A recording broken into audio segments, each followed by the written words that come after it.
On this Monday, we're getting brand new insight about the guest list for an annual hate conference at a state park right here in Middle Tennessee. And we've now discovered it includes people who have celebrated political violence. Good evening, everyone. I'm Rory Johnston. Carrie is off. The American Renaissance Conference has been coming to the area since 2012, yet not much has been known about the cast of characters who attend. That is until now. News Channel 5 Chief Investigative Reporter Phil Williams was there 3 weeks ago when the conference returned to Montgomery Bell State Park in Dickson County. Phil is with us now, and I know you've been working hard to figure out who you were actually seeing come into that place, right? That's right, which was not something that the conference organizers liked at all. As it turns out, there's probably a good reason. If you are not here to celebrate and lift up love, what are you doing here? Why would you come out? Among the changing colors of the season, here for the conference? What's your last name? Visitors came from across the country for a conference where the only color that really matters is white. But because there are 200 or 300 people in that building over there that believe only they belong in this country. Here at Tennessee's Montgomery Bell State Park, protesters were kept far from attendees at the American Renaissance Conference, an event that, as the protesters see it, represents the worst of the world of hate. And we want our message of tolerance and acceptance to stand in stark contrast to what they're advocating for in there. Exactly what they advocate inside the park's lodge is a closely guarded secret, as is the guest list, which is what led us to stake out the security checkpoint standing in a public spot in a public park where we found some attendees desperate to hide from our cameras. For this woman, it was an effort that required both hands. It's my understanding that you have been providing these pictures to people in past years. And this man, a longtime American Renaissance speaker and attorney who has represented the Klan and other hate groups, accused us of working with domestic terrorists. So when he stopped to take pictures, I decided to confront his questions directly. Did you have any questions for me? Well, I'd be happy to ask you. You are with Channel 5? I am with Channel 5. I'm Phil Williams. Hi, I'm Sam Dixon. Nice to meet you. Hi, Sam. The reason is we have reason to be concerned. We've had lots of trouble with a group called Antifa. And they have tried to prevent us from having our meetings. And I assure you, I'm not Antifa. Back at the checkpoint, we saw some familiar faces. Hello, Thomas. How are you, sir? That's Thomas Rousseau. He's the leader of the Patriot Front, the white nationalist group known for its flash mob protests, as well as its training of young men for battle. They want an America that's for whites only. And this is Eric Orwell, the Arkansas man who heads Return to the Land, the group that wants to build a whites-only community in Tennessee. Recently posted photos show Patriot Front showed up at Orwell's compound in Arkansas to help with building projects there. That despite what seemed like his efforts to distance himself from the group when we talked a few weeks back. When we did the Zoom interview, you expressed some ambivalence. But then they came to your place and did some work. No, I'm all for helping them and them helping us. I do have some personal ideological disagreements, but they're relatively minor.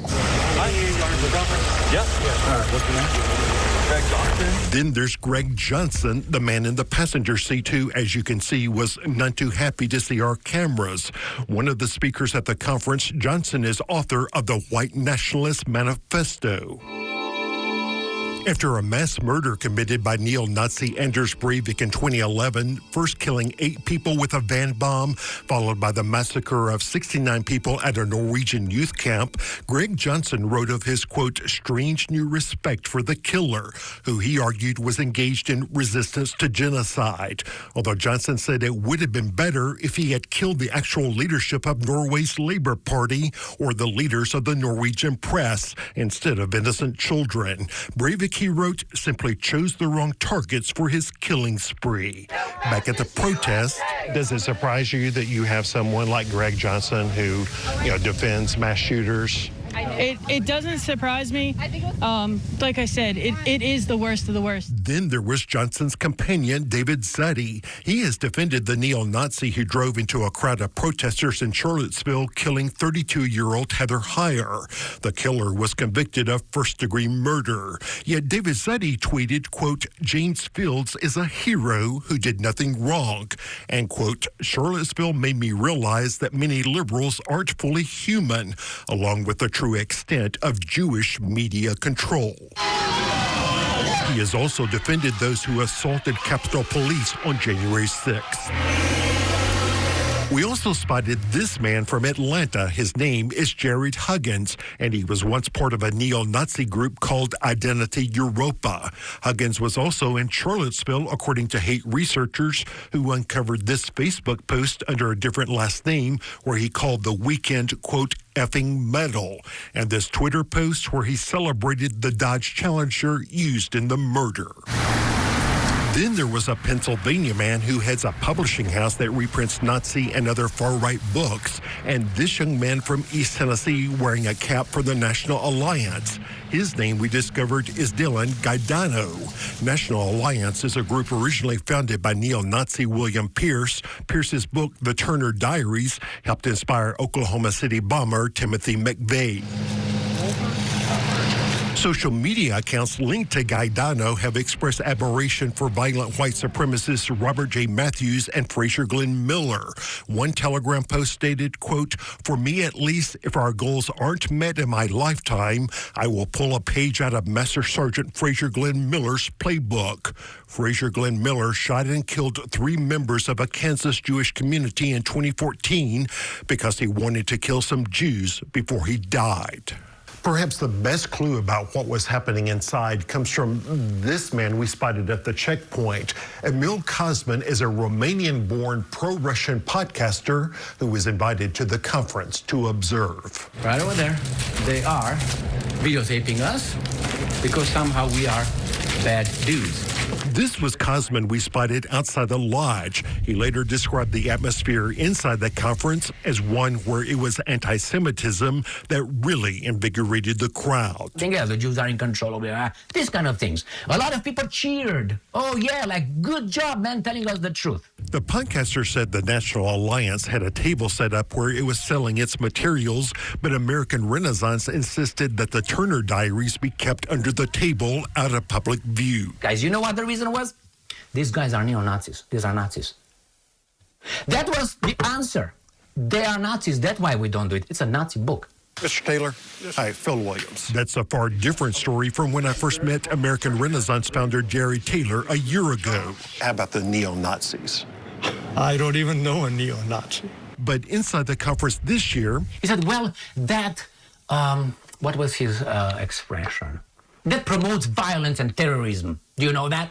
Kosman said Jerry Taylor privately insisted the group's Turner Diaries was a real problem. Who's state? Our state! Who's state? Our state! Which is why these protesters say what happens here inside this state park cannot be ignored. And this group kind of represents the worst of the worst. And I wanted to at least be out here to say that that's not the America that I grew up with. That's not the America that I believe in. Now, we've also identified other people at the conference, including, get this, a Lutheran pastor from Southeast Alabama who has connections to what has been described as a neo-Confederate group. And to be clear, not everyone there advocates violence, although it is also clear there are some, including some influential attendees, who refuse to reject it.